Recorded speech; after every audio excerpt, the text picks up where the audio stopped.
নিজের খুঁতগুলো আগে বেশি চোখে পড়ে, সো এটা একটু আগে দেখি, বাট সামনে যাতে আরো ভালো ভালো ছবিতে কাজ করার সুযোগ। আমি রিয়েল লাইফে ফাতিমার সাথে আমার অনেক মিল আছে। আমি অনেক স্পষ্টবাদী, আমি প্রতিবাদীও। আমার কোনো অন্যায় সহ্য করতে আমি পারি না আসলে, আমি সাথে সাথে সেটার প্রোটেস্ট করি। তো ফিউচারটা যত বেটার করা যায়, আরও অ্যাক্টিংয়ের দিক থেকে ডেভেলপমেন্টের আমার অনেক জায়গা বাকি, অনেক সুযোগ আছে। তো সেটা নিয়ে আমি সবসময় আসলে দেখে শিখতে চাই সব কিছু। মানে 2017 সালের লুককে আমার 2023 সালেও শ্যুট করতে হয়েছে।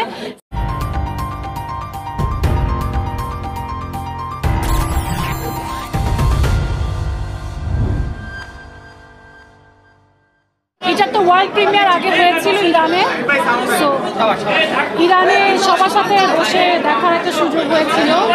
তো ওখানে একটা মানে ভিন্ন মহল ছিল, ইন্টারন্যাশনাল অনেক বিভিন্ন প্রান্তের ফিল্ম মেকাররা ছবিটা দেখেছে। বাট আজকে হচ্ছে আমি বলবো যে মোটামুটি আমাদের যারা ফ্র্যাটার্নিটির আছে বা সাধারণ অডিয়েন্স আছে তাদের সাথে বসে দেখা। সো আমার কাছে ভালো লেগেছে যে সবাই মনোযোগ দিয়ে ছবিটা দেখেছে। সবসময় নিজের খুঁতগুলো আগে বেশি চোখে পড়ে, সো এটা একটু আগে দেখি, বাট অডিয়েন্সের ভালো লাগাটাই আসলে আমার কাছে মেইন। এবং আমি চাই যে এটা তো সবে শুরু এবং সামনে যাতে আরও ভালো ভালো ছবিতে কাজ করার সুযোগ। আমি রিয়েল লাইফে ফাতিমার সাথে আমার অনেক মিল আছে। আমি অনেক স্পষ্টবাদী, আমি প্রতিবাদীও। আমার কোনো অন্যায় সহ্য করতে আমি পারি না আসলে, আমি সাথে সাথে সেটার প্রোটেস্ট করি। এবং আমার মনে হয় যে I am very honest about everything. So কেউ কোনো ফলস অ্যালিগেশন বা কোনো এরকম কিছু করলে সেটার সাথে সাথে আমি আসলে অলওয়েজ প্রোটেক্ট করি আমার নিজেকে। তো ফাতিমা অনেকটা এটা, সো আমার সাথে অনেক মিল ছিল, আবার কিছু জায়গায় অমিলও ছিল। হয়তো স্ট্রাগলগুলো আমার জানা নেই, বাট আমার নিজস্ব একটা স্ট্রাগল অবশ্যই আছে, প্রত্যেকের লাইফেই থাকে। তো সব কিছু মিলেমিশে আসলে ফাতিমার গল্প বলি বা সুবর্ণার গল্প বলি, আসলে এখানকার বাংলাদেশের প্রতিটা মেয়ের গল্পই আসলে কোনো না কোনোভাবে এখানে রিলেটেড। প্রতিটা বয়সে সৌন্দর্য থাকে, প্রতিটা একটা, হ্যাঁ 2017 সালে হয়তো আমার অ্যাক্টিংটা ওরকম পরিপক্ক ছিল না, বাট ওইটার একটা আলাদা বিউটি ছিল, আমি বলবো ওইটার একটা আলাদা ইনোসেন্স ছিল। এখন হয়তো জিনিসটা আরও ম্যাচিওর হয়েছে, বা যেটা হয় যে প্র্যাকটিস করতে করতে একটা কাজ যখন আমি করতে থাকবো ওইটা অনেকটাই রিহার্স হয়ে যায়। So when I saw that I felt like oh আচ্ছা ওই সময় আমি এরকম ছিলাম, আর এখন হচ্ছে দেখে মনে হয় ও আচ্ছা এখন তো অ্যাটলিস্ট এক্সপ্রেশনে ম্যাচুরিটি। সো দুইটাই আর কি বলো, পজিটিভ নেগেটিভ দুটোই থাকে। মানে আমি চাই যে সামনে আরও শিখার শেষ নেই, এবং আমার শেখার অনেক অনেক কিছু বাকি জিনিসই তো আসলে আর একটু ভালো করার সুযোগ থাকে, কারেকশনের সুযোগ থাকে। স্পেশালি আমার পাস্টের যে গল্পটা মানে 1971 সালের, সেখানে তো মানে একদম আমার ফার্স্ট অ্যাক্টিং ওটা। মানে এইটা আমার সবচেয়ে বড় চ্যালেঞ্জ ছিল যে একদম আমার প্রথম ক্যামেরার সামনে দাঁড়িয়ে একটা কাজ করা, এবং 23 সালে যখন শ্যুট করি এতগুলো কাজের পরে একটা ওই দুইটা অ্যাকচুয়ালি ম্যাচ করবে কি না। সো অবশ্যই পরিবর্তনের অনেক জায়গায় আছে, বাট কিছু করার নেই, সময়ের সাথে সাথে তো পরিবর্তন হয় সব কিছু। আমি তো পাস্টে যে আর কোনো কিছু চেঞ্জ করতে পারবো না, বাট ফিউচারটা চেঞ্জ করতে পারবো। সো ফিউচারটা যত বেটার করা যায়, আরও অ্যাক্টিংয়ের দিক থেকে ডেভেলপমেন্টের আমার অনেক জায়গা বাকি, অনেক সুযোগ আছে। তো সেটা নিয়ে আমি সবসময় আসলে দেখে শিখতে চাই সব। বাইরে কাজ করার জন্য বলতে এটা তো প্রজেক্ট ওয়াইজ ডিপেন্ড করে।